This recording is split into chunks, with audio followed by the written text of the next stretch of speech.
পুলিশের নৈশ অভিযান। পুজোর মুখে শহরের আইন শৃঙ্খলা বজায় রাখতে শুরু হয়েছে নাকা চেকিং। বৃহস্পতিবার রাতে আগরতলার কর্নেল চৌমুহনী এলাকায় বিভিন্ন গাড়িতে তল্লাশি অভিযান চালায় পুলিশ। পুজোর পরেও এই অভিযান চলবে বলে জানা গিয়েছে পুলিশ সূত্রে। পুজোর আগে শহরে আইন শৃঙ্খলা বজায় রাখতে মাঠে নামলো পুলিশ প্রশাসন। যে কোনো রকম অসংযত আচরণে কড়া আইনি পদক্ষেপ নেওয়া হবে বলেই আইন রক্ষকদের দাবি। এই বিশেষ অভিযান চলবে লক্ষ্মী পুজো পর্যন্ত।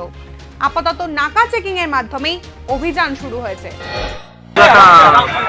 चल रहा है, इसलिए हम लोग अभी स्पेशल ड्राइव शुरू कर दिया है। हमारा अभी एक्स्ट्रा फोर्स भी आ गया है DSR में, वो भी डिप्लॉयमेंट कर दिया है। तो अभी रोज़ हम लोग अभी चार्ज लगा दिया है। सीनियर लोग जो भी हैं रोज़ हम लोग बाहर निकलेंगे और नाइट पेट्रोलिंग करेंगे।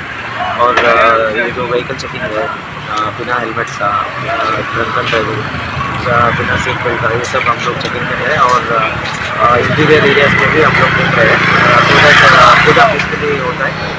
বৃহস্পতিবারের অভিযানে মদ্যপ অবস্থায় গ্রেফতার করা হয় দুজনকে। নেশামুক্ত ত্রিপুরা নিয়ে রাজ্য সরকারের প্রচার আর আইন শৃঙ্খলার পরিস্থিতি বজায় রাখার জন্যই এই অভিযান জানানো হয়েছে পুলিশ সূত্রে। Bureau report, news now.